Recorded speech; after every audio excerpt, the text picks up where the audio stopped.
Hello friends मैं 40 साल से ऑफलाइन क्लासेस पढ़ा रहा हूँ। जब कभी मैंने स्टूडेंट से पूछा कि भाई सब्जेक्ट का मतलब क्या होता है, तो जवाब आता है सब्जेक्ट का मतलब कर्ता। फिर मैं उनसे पूछता हूँ कर्ता का मतलब क्या होता है, तो कहते हैं काम करने वाले को कर्ता कहते हैं। फिर मैं ये सेंटेंस लिखता हूँ, then I write this sentence, swimming is a good exercise. ये सेंटेंस लिखने के बाद मैं उनसे पूछता हूँ कि बताइए इसमें काम करने वाला कौन है। जवाब आता है कोई नहीं। फ्रेंड्स, क्या आपने कभी बिना सिर का आदमी देखा? नहीं। जवाब है नहीं। जिस तरह बिना सिर का आदमी नहीं होता, उसी तरह बिना सब्जेक्ट के सेंटेंस नहीं होता है। अब ये गलती क्यों करते हैं स्टूडेंट्स? क्योंकि घूम फिर के बात वहीं आ जाती है कि कॉन्सेप्ट क्लियर नहीं है। फिर उन्हें बताना पड़ता है कि आज के बाद कभी भी ये ना कहें कि सब्जेक्ट का मतलब कर्ता, कर्ता यानी कार्य करने वाला। जैसा कि मैंने कहा, बिना सिर का आदमी होता नहीं है, बिना सब्जेक्ट के सेंटेंस नहीं होता है। तो फिर सब्जेक्ट की राइट डेफिनेशन क्या है?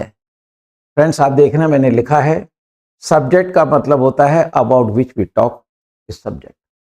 जिसके बारे में बात की जाती है उसे सब्जेक्ट कहते हैं। अब हम स्टूडेंट से पूछते हैं कि बताइए स्टूडेंट, हम किसकी बात कर रहे हैं? स्टूडेंट कहता है स्विमिंग की बात कर रहे हो। तो फिर जिसके बारे में बात की जाती है उसे ही सब्जेक्ट कहते हैं। एक और मेरा एक्सपीरियंस जो है वो भी शेयर कर रहा हूं आपके साथ में। फ्रेंड्स, हेल्पिंग वर्ब कोई भी हो, do, does, did, shall, will, is, am, are, जितने भी हेल्पिंग वर्ब होते हैं उससे पहले जो भी शब्द आएगा 100% सब्जेक्ट होगा। और अगर हेल्पिंग नहीं है तो मेन वर्ब के पहले जो कुछ भी होगा दैट इज सब्जेक्ट। बिना सिर का आदमी नहीं होता, बिना सब्जेक्ट के सेंटेंस नहीं होता है। सब्जेक्ट की परिभाषा ये कभी ना बोलें कि सब्जेक्ट का मतलब कर्ता, कर्ता यानी कार्य करने वाला।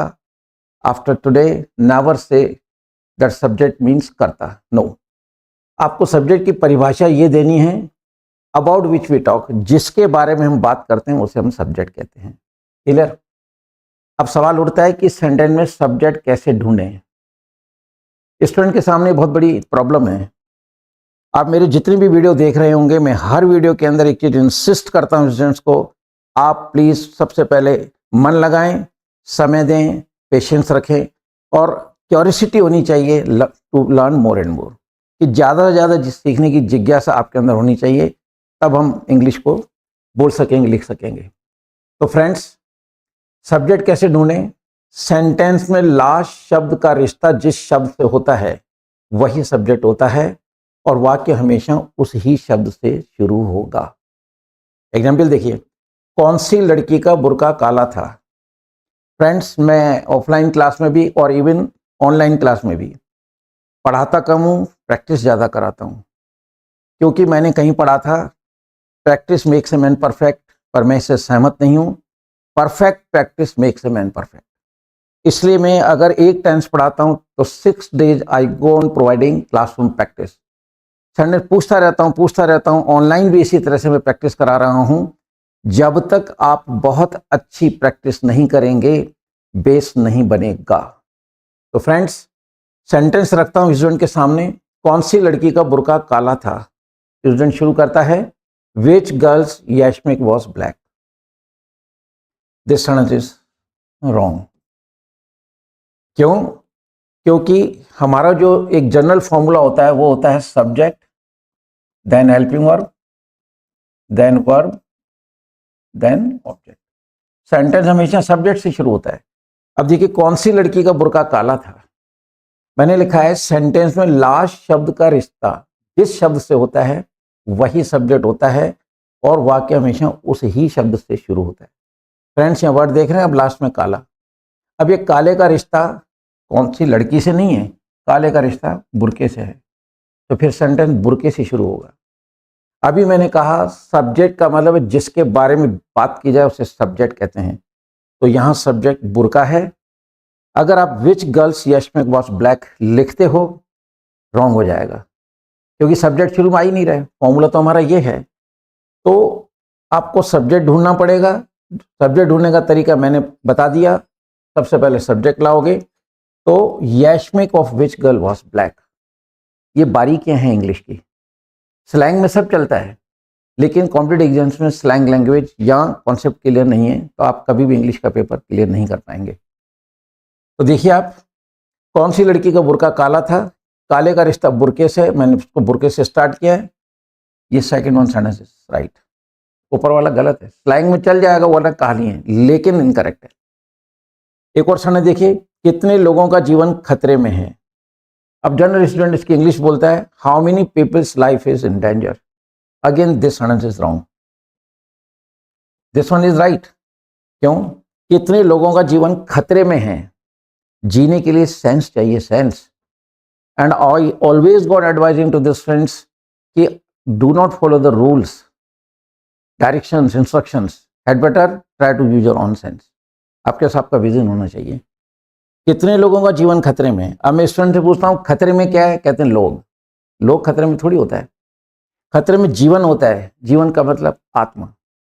अगर शरीर में आत्मा नहीं है, यानी कि लाश हो गया, एक आदमी मर गया, उसको हम आग पे जला देते हैं, टस से मस नहीं होता, नो ऑब्जेक्शन, कोई ऐतराज नहीं करता, उसे कोई तकलीफ नहीं होती, जल जाता है। इसका मतलब है आदमी जिंदा है, उसमें आत्मा है। तो शरीर खतरे में नहीं है, आत्मा खतरे में है, जान खतरे में है। जान मीन्स सोल। तो कितने लोगों का जीवन खतरे में है। अब आखिरी शब्द, जैसा मैंने परिभाषा में बताया, आखिरी शब्द क्या है, खतरे में। खतरे में क्या है, जीवन। लोग खतरे में नहीं है, शरीर खतरे में नहीं है। हमारे अंदर जो आत्मा है, अगर आत्मा निकल गई, शरीर को जला देते, कोई मतलब उससे ऐतराज नहीं होता, कोई पीड़ा नहीं होती है। तो यहाँ जीवन सब्जेक्ट हुआ, तो हम इसको जीवन से शुरू करेंगे। Life of how many people is in danger. Friends, concept का क्लियर होना बहुत जरूरी है। इंग्लिश मजाक नहीं है, translation is also not a joke. और आजकल हर कॉम्पिटिटिव एग्जाम्स में ट्रांसलेशन पूछी जा रही है। हिंदी के सेंटेंस को इंग्लिश बनवाई जा रही है और इंग्लिश के सेंटेंस की हिंदी बनवाई जा रही है। अगर हिंदी के सेंटेंस आते हैं and you are unable to find out subject in a sentence, I don't think that you can translate the sentence into English up to the mark, not and never possible. One more example before you. किसके भाई का घर आधुनिक है। अब आधुनिक भाई नहीं है, आधुनिक का रिश्ता घर से है। सेंटेंस, अगर हम ये बोलते हैं whose brother's house is modern, again it is wrong. देखिए, सेंटेंस में लास्ट शब्द का रिश्ता जिस शब्द से होता है वही शब्द सब्जेक्ट होता है और वाक्य हमेशा उसी से शुरू होता है। आधुनिक क्या है, घर, यानी घर से चलेगा। The house of whose brother is modern. तो ये है फ्रेंड्स इंग्लिश की बारीकियां। जब तक बेस नहीं बनेगा, इंग्लिश न बोली जा सकती है न लिखी जा सकती है। और खास करके कॉम्पिटिटिव एग्जाम्स में तो पेपर क्लियर होगा ही नहीं, चाहे आप कितना ही कर लें। वहाँ सेंस की भी नीड है और बेस की भी नीड है। प्रॉपर वोकैबुलरी का यूज आना भी जरूरी है, कॉन्सेप्ट का क्लियर होना जरूरी है। तो friends, I am trying my best to clear your concept. तो मेरे वीडियोस देखते रहिए और अपने कॉन्सेप्ट को क्लियर करते रहिए, ताकि जब कभी आपको बोलने का मौका मिले या आप कुछ लिखें या पर्टिकुलरली कॉम्पिटिटिव एग्जाम्स में इंग्लिश का पोर्शन सॉल्व कर रहे हों, तो आपको किसी तरह की कोई दिक्कत नहीं आए। With these words I should say good by two all of you. जय हिंद। डाउनलोड करें इंग्लिश वाले सरदार जी ऐप और सीखें इंग्लिश।